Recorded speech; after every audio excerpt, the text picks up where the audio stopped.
All right. Welcome, you loyal listeners, to another episode of Agency Intelligence, where I give you a real agent inside of a real agency, giving you the real agency intelligence and not the artificial that they try to make you believe out there.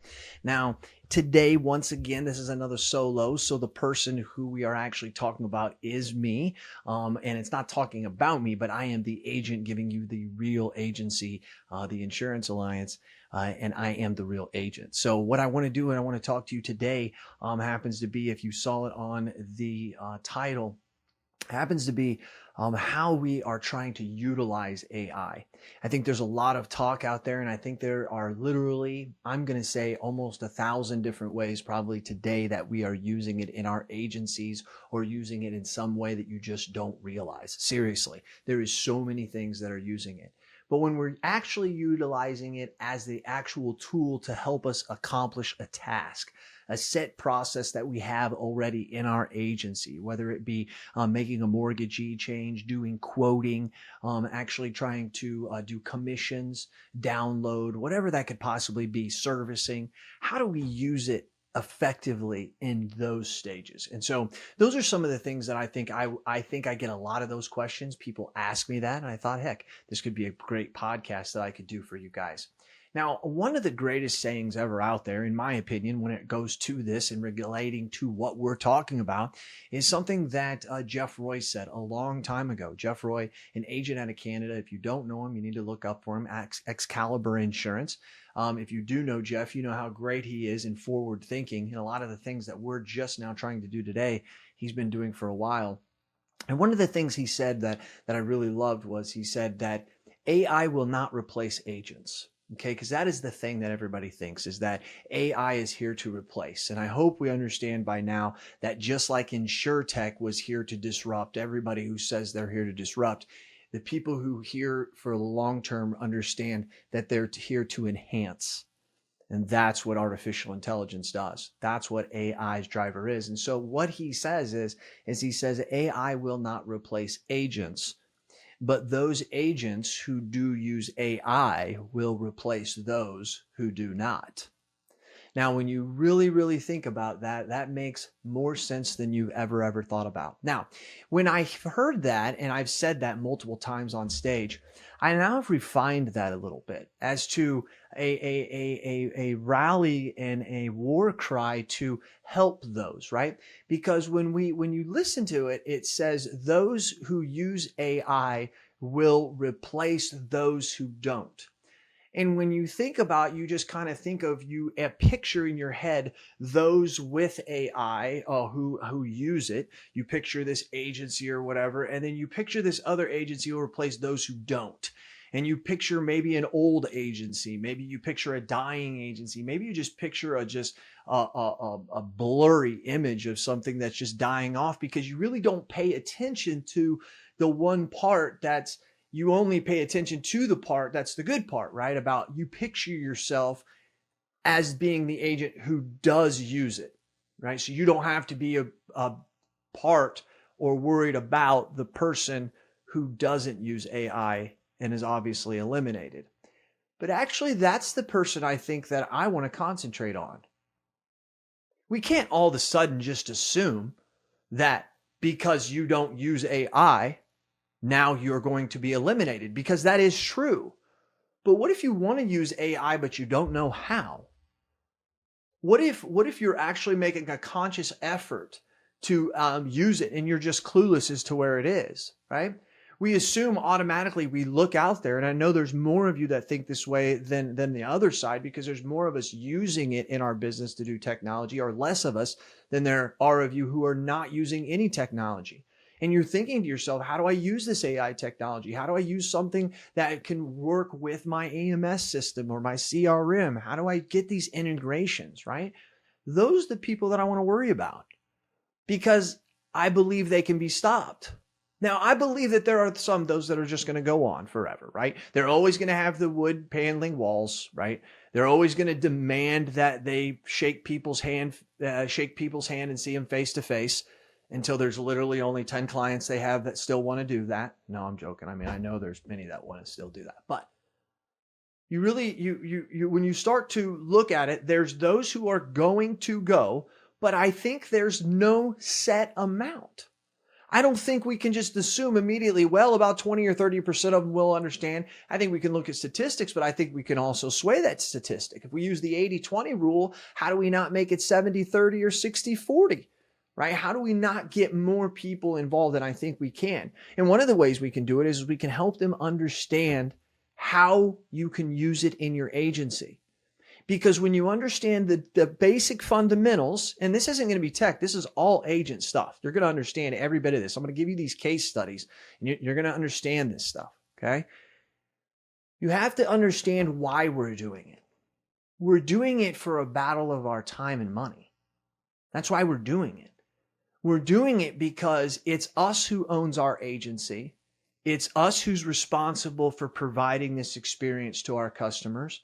It's us that is important and able to provide the tools necessary for our team to do their job in a way that they don't leave at 4:30 and think to themselves, did I get anything accomplished?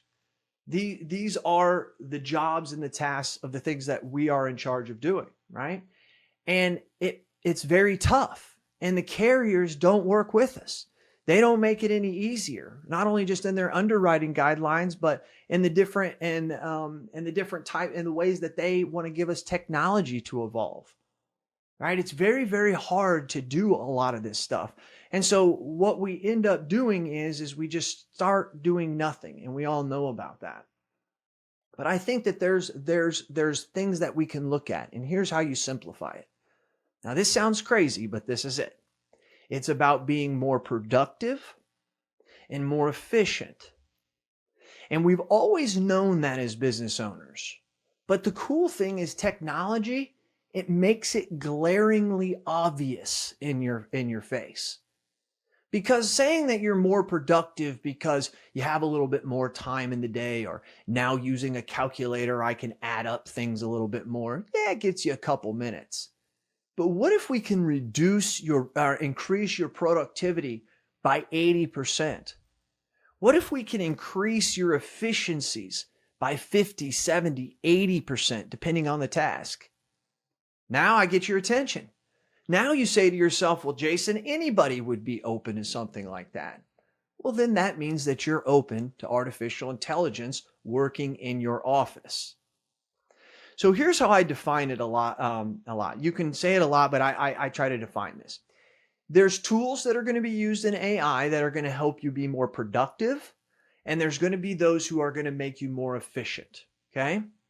So one of the things that I want to kind of share here, there's a couple things that you need to know, okay? 4 things you need to know. First of all, before we get into further into this, 4 things. First of all, there's only two ways to get things done in an office. It's only 2 types of tasks. It's either licensed tasks or unlicensed tasks. That's it. Okay? That's it. There is no other way.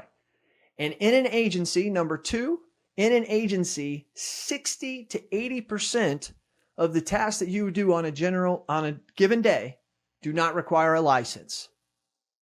Yeah. Go look at the last of the tasks that you've done in your management system. Go through and look at them. And you'll be sick to realize how many of your licensed, high-paying staff are doing the most simplest things. Number 3, okay? There's only 4 ways to get tasks done. There's only 4 ways. This is important. Licensed people, unlicensed people, artificial intelligence, and RPA. Robot Processing Automation. Now, here's the way Cass sees it in his head, right? AI is the brains, RPA is the hands and feet. But there's only those 4 ways. You can't really get anything else do a task. It's one of those. And actually, the 5th way you could do it is customer servicing themselves, right? So if they want to make their own change, they could do that, which is going to be part of it. But that's not part of an average agency today when it comes with the majority of the tasks that need to be done. In the future, yes, but not right now. So those are the 4 ways. And then last, you need to understand that majority of the business, the dollars that you spend, if you're $1 million agency, around 50 to 65% of your money that you pay for an employee, whether it's payroll, whether it's benefits, whether it's payroll taxes, anything, around 50 to 65% of your annual revenue is that number. So if you have $1 million in annual revenue, you probably have around $500,000 to $650,000 is paid towards a person. Yeah, that's important. Number one, only two ways to do tasks, licensed and unlicensed. Number two, there is a 60 to 70% of the tasks are unlicensed tasks. Number three, there's only 4 ways to do a task. That's through RPA, that's through artificial intelligence, that's through an unlicensed person or a licensed person, okay? Or a person doing it themselves. Number 4, keep that one in mind, because what you have to understand is that is where the separation is going to occur when we get into being in productivity, okay? Meaning the amount that 50 to 65% of your payroll or our employee expenses are per your annual revenue. Okay.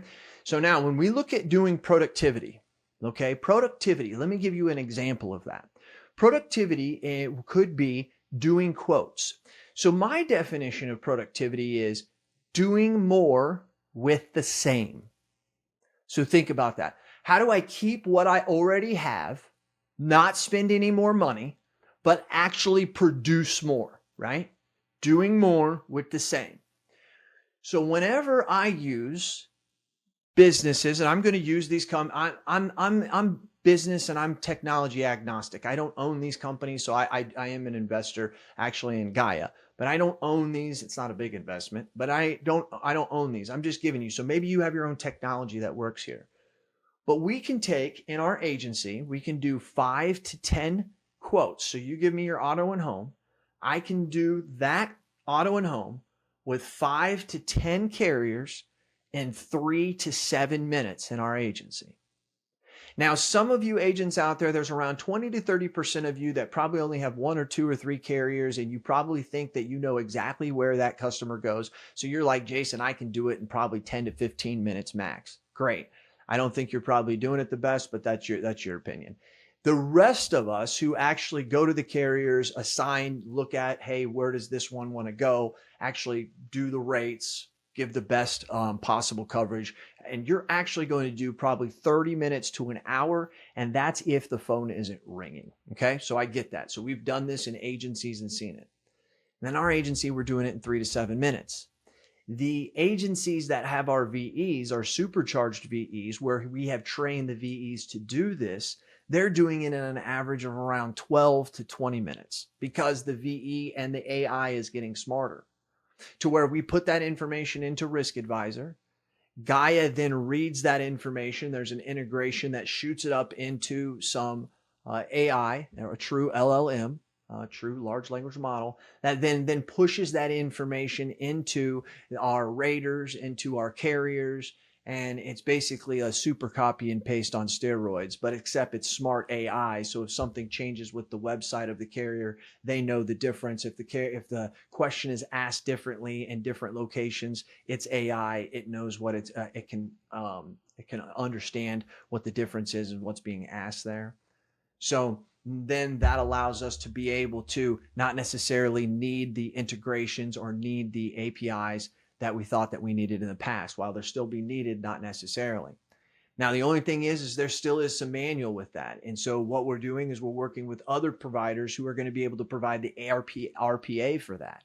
Meaning instead of my person having to still go to the website and it filling the information out and my customer clicking the next, actually having RPA, Robotic Process Automation. That means that the robot knows where to go next. After the AI puts the information into the screen, the RPA knows to go to the next button. It knows that the AI puts this in. It knows it has to do something else. So like I said, the AI is the brains. The RPA is the hands and feet. It's what helps move around the internet so that the AI can then place the data in the field it needs to go to. All right. That is now by doing that, I have a case study that shows if you have $1 million agency, $1 million revenue agency, okay? And let's say that 55% of your revenue is to your employees. So that means $550,000 is what you're paying of that $1 million in revenue. That's what you're paying. Now that's high, that could be low. It's probably pretty low because a lot of you are around 60, 65%. Okay. We make pretty good money. We have pretty good margins in this industry. So we tend to be overstaffed. That's just the way it is. We're also really bad business owners. So rather than put up with listening and actually creating a great team, we just hire more people so that our staff isn't stressed out, even though they still are. I get it. I'm an insurance agency owner too. So that'd be 550,000. Now, let's say that of your time, of your employees' time, how much of that is done through is quoting? How much of your employees' time? Some of your employees don't do any quoting. I get it, but some of your employees, that's all they do, and some of them do half of their day is doing that. I'm going to shoot low and let's just say 20%. 20%. I would be willing to bet it's higher than that, but let's just say 20%. Okay. So that's 20%. So 20% of 550,000, which is the 55% of what you're paying for your employee costs, that's $110,000 that you're paying a year for your staff just to quote. Now, I'm going to tell you, I think it's a lot more than that, but I'm trying to be conservative here. $1 million book of business, 550,000 of that is your revenue to employees. 20% of that is usually done in quoting. So you're paying $110,000 just to have quoting done. Now, if I can cut that by 50%, right? That would be, it takes you an hour to do that quote, but now you can do it in 30 minutes. If you could cut that by 50%, you would save $55,000. The technology that it takes to do that does not cost $55,000. Probably costs less than $3,000 or $4,000, maybe $5,000 total. But the point is how much more productive you are, because you didn't have to add any people. So you were able to do more with the same. So you were being very productive. Not only that, you were saving a cost saving measure, huge. And I think those numbers are higher. So it's probably around 2 to 250,000 is what you're truly saving. Besides the fact you're not hiring any more people, you're not having to pay more work comp, you're not having to put them through HR and training and have to put up with them taking days off.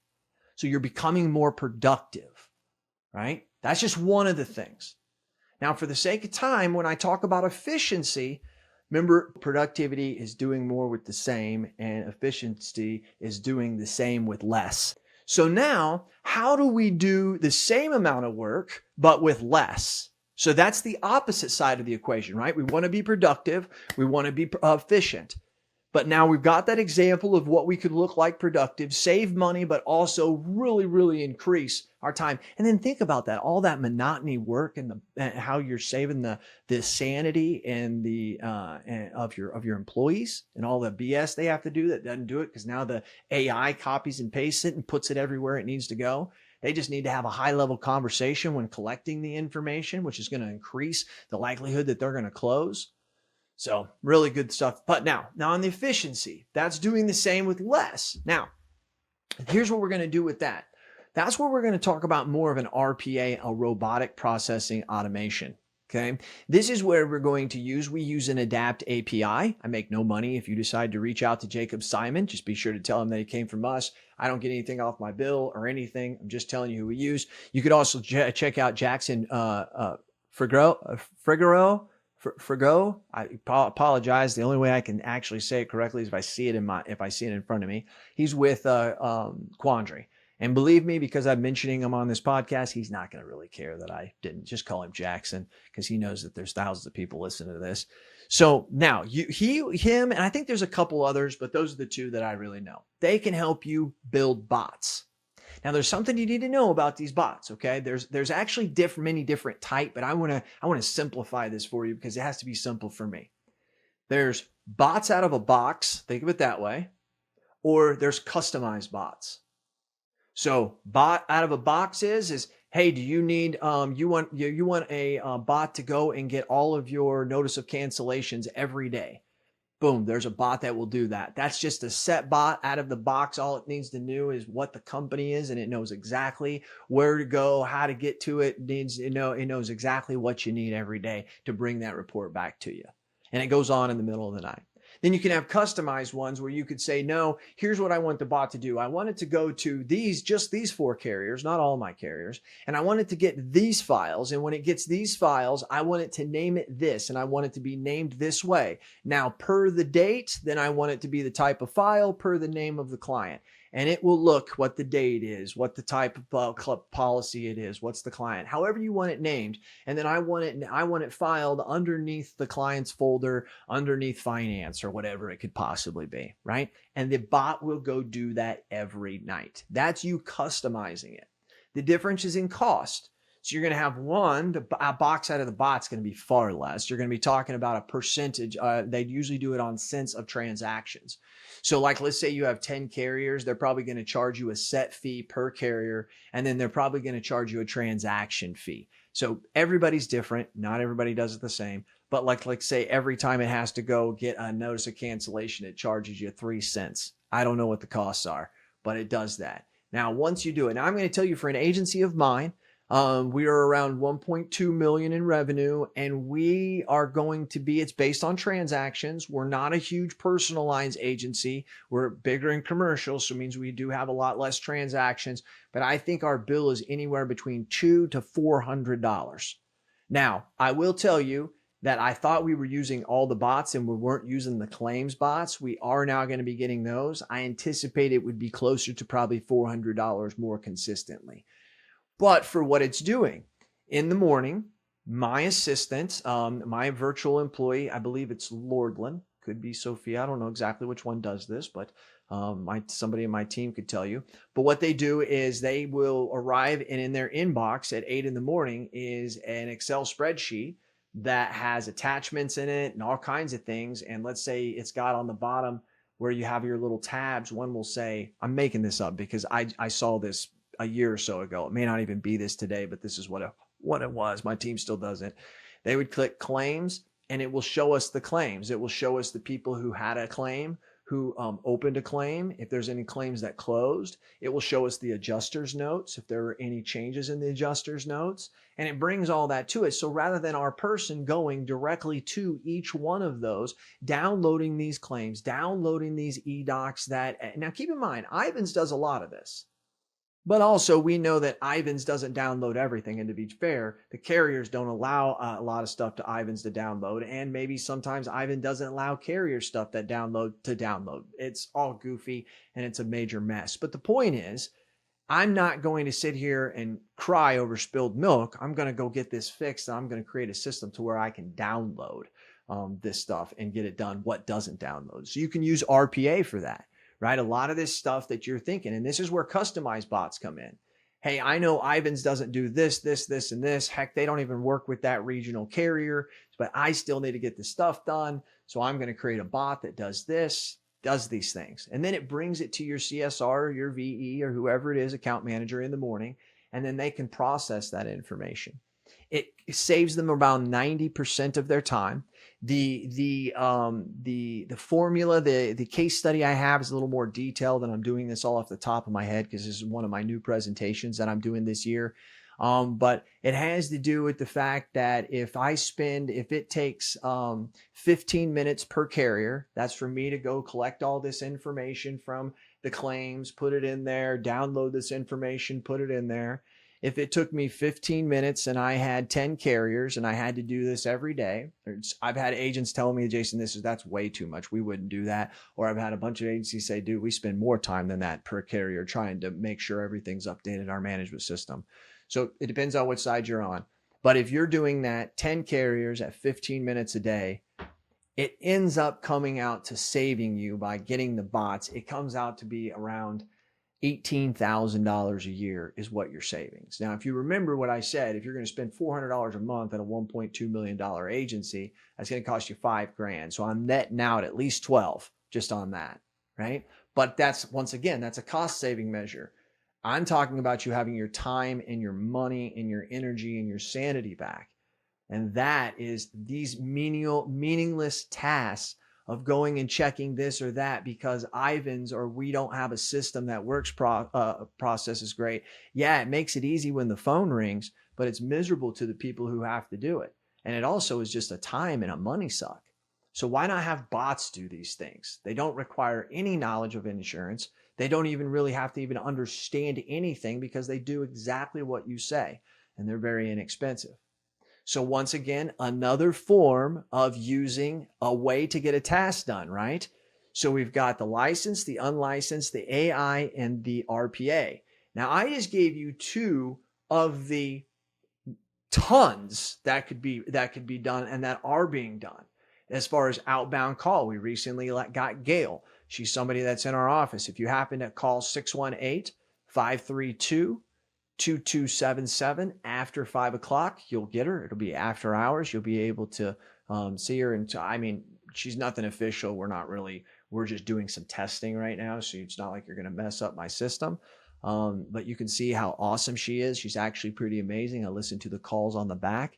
And if for you unfamiliar, Gail is a AI answering service. So essentially, I can forward my phones to her or him, and she will answer the phone. You would not believe how many of my customers have given claim information, have tried to make changes, done all kinds of things, and she is fantastic at it. Now, I'm going to say I've given her a B plus. I would say that I heard an agent say that she's a little premature. She is, I would say, for complicated tasks. It's unbelievable that this is their MVP, their minimal viable product. That means that the product will never be worse than it is right now. Pretty amazing that what it is. I mean, I have no problem letting her answer the phone during lunch or after hours. And what we're doing is we're trying to look and listen to see how the customer is really responding. I think about 50% or more of the time, I think they know that it's a bot, but they've already been having such good conversation with it. They're kind of thinking to themselves, they just keep going, right? It's like, wow, okay, man, this is so good. You can kind of hear them thinking like, this is so good. Is this really a bot? And they just keep going. Now, she will stumble. But the amazing part is she's great at getting back up. So for instance, they may say, I can't think of the one that happened just the other day. They may say something that she may totally take as being different. Like they needed to add a vehicle when they were calling in because they were just returning a call. But there was a very specific reason, if you look at the transcript, why she said that. She actually was right. It was the way that we were training her was wrong. So behind the scenes, I can change that. It's not like code or anything. It's just the task and you see where it is and you can change. Like you would say, hey, create a conversation here about the wreck, right? So we noticed, I'll give you another example. We noticed that when she was taking a claim call over the middle of the night, someone would say, yeah, I think I've had a car wreck and I need to turn in a claim. She'd just go, well, can I collect your information? And she'd go right into collecting information and then she turns it over to a teammate for us. And we have it go forward to a number that goes to somebody 24 hours a day. It's really cool. It allows us to be able to take claims and be able to notice them if they're important. And if they are, we need to act on them. We can. If not, we wait till the morning. But she'll catch herself sometimes. And what I mean by that is she'll even laugh it off like, oh, that's what you meant. Ha, ha, ha, ha. The other day, somebody called in and they wanted to, what was it? They called in and they got a letter and they didn't know if it was a renewal letter or not. They didn't really know what it was. The guy who was calling in, he did not use the word renewal. He was like, yeah, I've got that thing when, the insurance is gonna, it's due again. And, this guy's just stumbling. She goes, oh, it sounds like that you're calling because of your renewal. And he's like, yeah, that's it. Renewal. Yeah, that's it. And it was so funny because she was actually able in that regard to anticipate what he was trying to say, even though he didn't know it. So pretty amazing. GALE stands for Generative AI by Lula, Lula. That's the name of the company that did it. If you don't know about them, you should check it out. They're going to be at Indie Tech.